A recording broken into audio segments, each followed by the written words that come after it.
안녕하세요. 주님과 동행을 늘 소망하는 DK입니다. 동행을 통한 모든 영광은 오직 아버지 하나님만이 받으시길 간절히 소망합니다. 6번째 시간인데요. 오늘은 주님이 저희를 위하여 이 땅까지 오셔서 십자가에서 피 흘리신 이유, 주님의 간절한 마음이신 복음과 전도에 관한 저의 체험을 말씀드리도록 하겠습니다. 지금으로부터 3년 전의 일입니다. 추석 연휴 주간이 시작되는 첫날, 전 회사에서 근무하고 있었는데요. 친한 지인으로부터 아버지가 갑자기 쓰러지셔서 병원 응급실로 급하게 가고 있다는 한 통의 메시지를 받았습니다. 몇 시간이 지난 후 저도 걱정이 돼서 지인분에게 연락을 해보았습니다. 다행히도 아버지는 괜찮아지시긴 하셨는데 정확한 원인을 알기 위해 정밀 검사를 하고 있지만 명절 연휴 기간이라 담당 전문 의사분들이 출근치 않아서 검사 결과는 연휴 기간이 끝나는 5일 후에야 알 수 있다는, 그래서 지금은 입원한 채로 검사만 받아야 한다는 대답을 들을 수가 있었습니다. 저녁 무렵 지하철을 타고 아무런 생각 없이 퇴근하고 있는데 주님께서 갑자기 환승로를 따라 걸어가고 있는 저에게 말씀하기 시작하셨습니다. 지인분의 아버지가 곧 돌아가실 거라는 말씀이셨습니다. 사람의 죽음을 예견하는 말을 주님으로부터 처음 들어본 저는 무척 많이 당황이 되기 시작했습니다. 어느 선교사님이 사람이 죽고 사는 문제를 주님으로부터 들었을 경우 당사자에게는 말을 함부로 해서는 안 된다고 말씀하신 것이 생각이 나서 전 주님께 지인분에게 전해도 되는지의 여부를 곧바로 여쭈어 보았습니다. 주님은 전해도 된다는 마음을 저에게 주셨습니다. 그런데요, 막상 주님께 허락은 받긴 받았지만 사람의 죽고 사는 문제를, 그것도 친아버지의 죽음을 효심이 가득한 지인분에게, 의사도 아닌 제가 아버지가 곧 돌아가실 거라고 그렇게 주님이 저에게 말씀해 주셨다고 말씀드리기란 저로선 도무지 용기가 쉽게 나질 않았습니다. 지인분은 주님에 대해서 잘 모르시는 분이셨거든요. 그러한 분에게 주님의 말씀을, 그것도 아버지의 죽음에 대한 말씀을 전하는 것은 앞으로의 상황이 불보듯 뻔히 보이는 상황이라 저로선 선뜻 용기가 나질 않았습니다. 많이 망설여졌습니다. 제 마음속에는 많은 긴장감과 망설임과 빠른 심장 박동으로 가득 차기 시작했습니다. 이런 제 마음과 달리 주님은 지인분에게 말하라는 마음을 저에게 점점 더 강하게 주시고 계셨습니다. 어떡하지? 어떻게 말하지? 5일만 기다리면 검사 결과가 나오는데 괜히 말했다가 검사 결과와 다르면 어떡하지?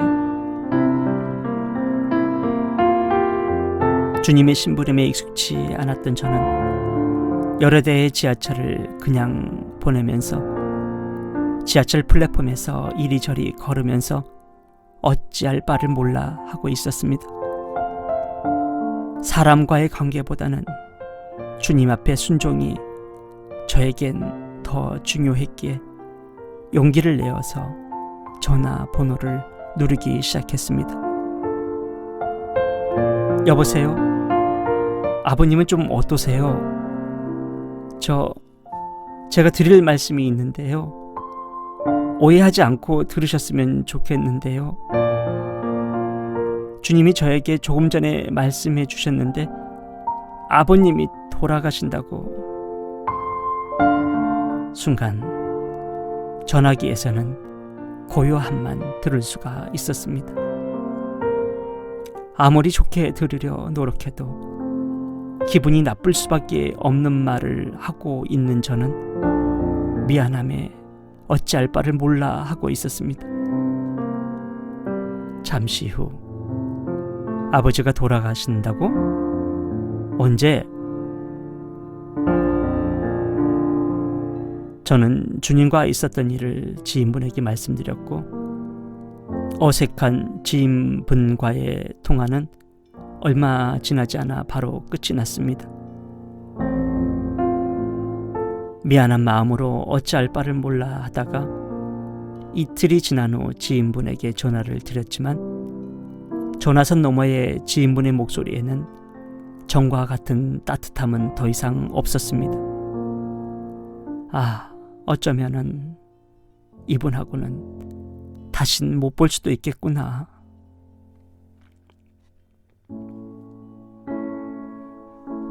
또다시 이틀이 지나고 명절 연휴 기간이 끝난 후 저녁 6시 30분쯤 지인분으로부터 먼저 전화가 걸려왔습니다. 여보세요?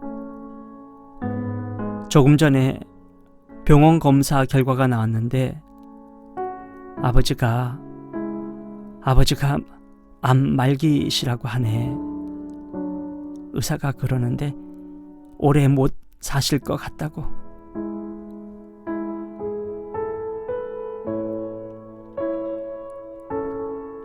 며칠 후 전 병원에 계시는 지인분을 찾아갔고 그리고 예수님이 저희 안에 계시고 저희의 죄를 사하여 주시고 저희의 생명이 되시는 놀라운 주님의 복음에 대하여 지인분에게 말씀드릴 수 있었습니다.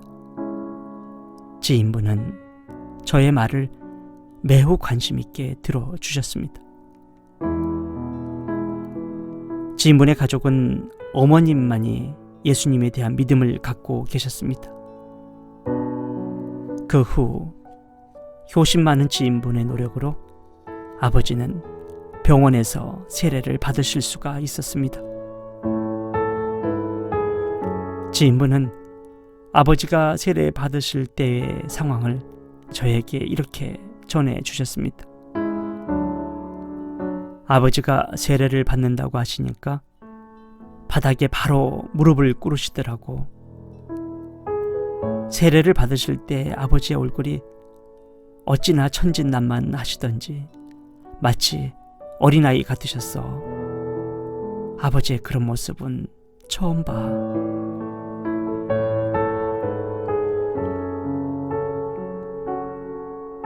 그리고 주님은 저에게 또 다른 마음을 주셨습니다. 지인분의 전 가족을 전도하라는 것이었습니다. 전 지인분을 만나서 주님의 마음을 전해드렸습니다. 지인분은 제 이야기를 마음으로 들으신 후 집에 가셔서 가족들과 상의를 하셨습니다. 그리고 어느 주일날 모든 가족이 주님을 만나러 갔습니다. 온 가족이 예배당에 들어서는 순간 어머님은 우시기 시작하셨습니다. 당신의 평생 기도 제목이 모든 가족과 함께 예배 드리려 오는 것이었는데 오늘에서야 그 소원을 이뤘다고 말씀하시면서 많이 우셨다고 합니다. 병원에서는 아버지께 항암 치료를 권했지만 아버지와 온 가족 모두가 상의를 한 후 항암 치료는 받지 않으셨다고 합니다. 아버지는 주님이 정해놓은 당신의 운명을 자연스럽게 받아들이셨습니다. 그로부터 몇 달 후 아버님은 매우 평온한 얼굴로 소천하셨습니다. 주님은 저를 사용하셔서 지인분의 아버지뿐만 아니라 그분의 모든 가족들까지 구원하시기를 원하셨습니다.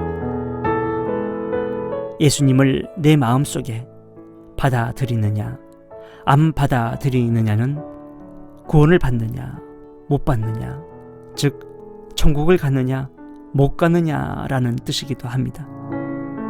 예수님이 저희 안에 오심으로 저희의 은밀한 죄까지 이기게 해주시고 저희의 삶이 바뀌고 환경 여건 상관없이 항상 기쁨을 주시는 주님을 믿어보지 않으시겠습니까?